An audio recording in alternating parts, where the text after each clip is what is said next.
मुसलमान मुल्कों के जो सारे वज़राए खारजा थे वो सारे बीजिंग में इकट्ठे हुए। वह बीजिंग से वही लोग भारत चले गए न्यू दिल्ली में। तो ये इससे भारत की फॉरेन पॉलिसी एक स्टेप फर्दर आपके खिलाफ जा चुकी। जो सारा कुछ हो रहा है दुनिया के अंदर उसमें पाकिस्तान कहीं भी नहीं। मुस्लिम और अरब देशों के जो विदेश मंत्री हैं जो चीन गए, लेकिन अब वो कहां आ रहे हैं? वो भारत आ रहे हैं। आपकी कि आप किसी जगह मौजूद, किसी टेबल पर आपको इनवाइट नहीं किया जाता।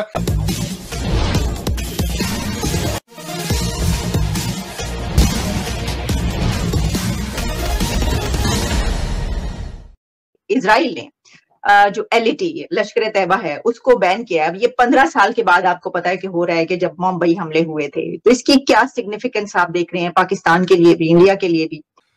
सबसे पहले तो मैं ये बताऊंगा जो एक सबसे बड़ा इस वक्त पावर शिफ्ट आ चुका है कि जो मुसलमान मुल्कों के जो सारे वज़राए खारजा थे वो सारे बीजिंग में इकट्ठे हुए। और इससे पहले ये बताना चाहूंगा यहाँ ये इस तरह की मीटिंग्स पहले कैंप डेविड में हुआ करती थी।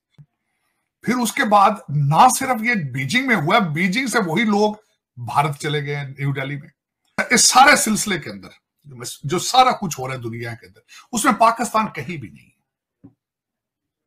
पहले भी आप आइसोलेशन की एक एक्सट्रीम में पहुंच चुके हैं पहले भी आप। और इन सर्कमस्टांसेस में, और जब आपके अफगानी जा रहे हैं वहां से और उसके बाद आप बैंकरप्सी के फिर ऑलमोस्ट धाने पर हैं, कोई रोड मैप मौजूद नहीं है, कोई फॉरेन पॉलिसी नहीं है, कुछ भी नहीं है, और आइसोलेशन है, हर तरफ से धमकियां और धक्के और ठुड्डे हैं। और इन हालात के अंदर एक तो मैं पहले ही तशवीश थी इस बात की कि आप किसी जगह मौजूद, किसी टेबल पर आपको इनवाइट नहीं किया जाता। मैं कहता हूं वर्चुअल मीटिंग्स में भी आपको इनवाइट नहीं किया जाता। और इन सर्कमस्टांसेस में LAT लश्कर तैयबा को दहशतगर्द ऑर्गेनाइजेशन करार देना भारत की ये एक आपको उनके जख्म देखें, वो जख्मी थे हमेशा, वो आपको ये कहते रहे कि हमें प्रूफ दें, LAT के खिलाफ हाफिज सईद के साथ ये सारा कुछ करें, आपने नहीं किया। तो ये इससे भारत की फॉरेन पॉलिसी एक स्टेप फर्दर आपके खिलाफ जा चुकी। और आपको मजीद दुनिया में एक्सप्लेन करना पड़ेगा कि लश्कर तैयबा क्या है, why you are in love with them, why you have created that thing, what is your stand in the world। और मैं क्या मानूं 25 करोड़ लोग जानते हैं कि गैरिजन स्टेट है और जिस तरीके से ऑपरेट किया जा रहा है अपने मुल्क को ही आप देख रहे हैं आप। और उसका रिजल्ट जो है वो यही है कि आप you are in complete isolation, denial and self destructive mode. और इसके ऊपर एक तो दर हकीकत, और आपका क्या ख्याल है कि आपको सबसे बड़ा प्रॉब्लम यह है कि आप ये समझते हैं कि दुनिया के हर इंसान नाक में रोटियां डालता है, नाक में। यही आपकी गलतफहमी। मुस्लिम और अरब देशों के जो विदेश मंत्री हैं जो चीन गए, लेकिन अब वो कहां आ रहे हैं? वो भारत आ रहे हैं। और भारत आने के बाद वो विदेश मंत्री एस जयशंकर से मुलाकात करेंगे।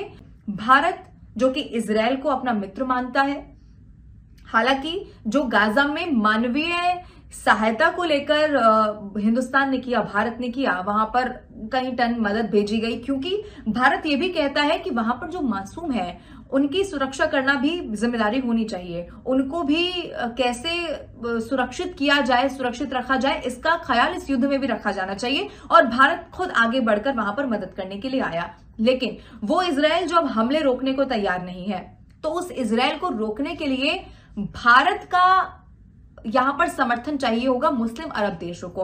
और जब मैं मुस्लिम और अरब देश कहती हूं तो सऊदी अरब को आप याद करिए।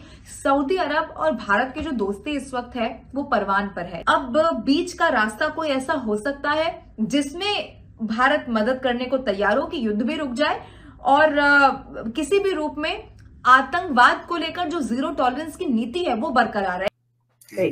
तो साजिद साहब, ये सर इसमें एक पॉइंट में आपसे और डिस्कस करना चाहूंगी कि ये जो उन्होंने ये स्टेप उठाया, इसमें क्योंकि अब इसराइल खुद भी हमास ने दहशतगर्दी का हमला वहां पे एक उसी तरह का बॉर्डर से एंटर होके और उन्होंने वो वाला हमला किया, और इंडिया के साथ जो हुआ था वो भी बॉर्डर के जरिए।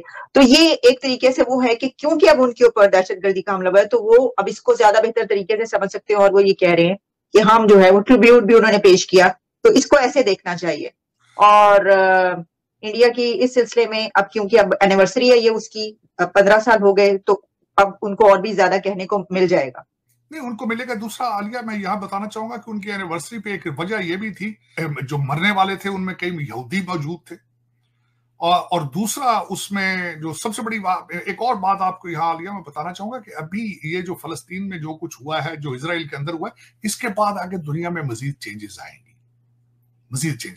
जी सर, लेकिन पाकिस्तान की तरफ से इसी के दौरान जो खबर है वो ये है कि जो हमारे वजीर आजम है उन्होंने एयरफोर्स की पासिंग आउट परेड की तकरीब थी, जिसमें उन्होंने कहा कि मसला कश्मीर के मुनसिफाना हल के बगैर खित्ते में पायदार अमन का कयाम मुमकिन नहीं। तो सर, वो हमारी जो एक वो रिकॉर्ड है वो लटका हुआ है कश्मीर के मसले पर, और जो बाकी इतना बहुत कुछ हो रहा है उस पर हमारी नजर नहीं है। नहीं, बिल्कुल। देखें, दो चीजें आप ये ज़हन में रखें बात।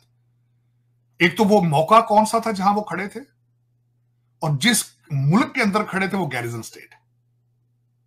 हालांकि उनका पोर्टफोलियो नहीं है ये बात करने का। मोहतरम जो है उनका नाम घड़े से निकला है, वो ना इलेक्टेड है, ना सिलेक्टेड भी पूरे नहीं है, और वो जो जिस तरह के क्वेश्चन कर रहे हैं वो अजीब सी बात। आप मुसलसल 76 साल वेस्ट को पाकिस्तान बेचने की कोशिश करते रहे हैं। आप मुसलसल उनको बावर कराने की कोशिश करते रहे हैं कि रशिया सोशलिस्ट है, जवाहरलाल नेहरू सोशलिस्ट माइंडसेट है, आप हमसे डील करें, we will serve you better against Russia. हमें वो कहते हैं पैसे दिखाओ, पैसे। और आज तक मैं समझता हूं कि आपको वही डॉलर, आज भी मेरा मुल्क चलाने वाले रात को डेली बेसिस पे डॉलर्स के ख्वाब देखते हैं, डेली बेसिस पे। और यही ज्यादती है पाकिस्तान के साथ कि आपकी पॉलिसी वही होती है जहां से डॉलर मिल रहे होते हैं। डॉलर मिले तो डॉलर दें चाइना वाले तो सी पैक के गीत शुरू कर देते हैं आप। डॉलर ना मिले आपको तो आप अमेरिका को गोले बेचते हैं, अमेरिका वो लेके तो देता है यूक्रेन को, आप उनके साथ डीलें करते हैं, आप उनके साथ लबी डबी होते हैं, आप IMF के पैकेजेस लेते हैं। तो आप डॉलर बेस आपकी फॉरेन पॉलिसी है। आपका कोई अगर देखा जाए 42% रिपोर्ट आई है, आपकी महंगाई है जो वो बढ़ चुकी है, और इलेक्शन आपके पहले हो चुके हैं। आपके नए वजीर आजम जो है वो पूरे पाकिस्तान के अंदर अब अपनी कैबिनेट तश्कील देते फिर रहे हैं, लोगों को वो मिनिस्ट्रियों की वादे कर रहे हैं, चाहे MQM हो, चाहे बाप पार्टी हो, चाहे फजलुर रहमान साहब हो। तो आपके इलेक्शन जो होंगे वो इलेक्शन से पहले क्रेडिबिलिटी लूज कर चुके हैं। रोजाना कौम को एंगेज करने के लिए एक नई प्रेस कॉन्फ्रेंस दी जाती है स्पाइसी किस्म की। यही एंटरटेनमेंट है, यही आपकी किस्मत है। इससे आगे आप खुद डिसाइड कर लें। आप अगर हमसे जुड़ा रहना चाहते हैं तो कृपया मेरे चैनल को सब्सक्राइब करें तथा बेल आइकन भी दबा दें ताकि नई वीडियो की जानकारी तुरंत आप तक पहुंच जाए। धन्यवाद। जय हिंद। आप अगर हमसे जुड़ा रहना चाहते हैं तो कृपया मेरे चैनल को सब्सक्राइब करें तथा बेल आइकन भी दबा दें ताकि नई वीडियो की जानकारी तुरंत आप तक पहुंच जाए। धन्यवाद। जय हिंद।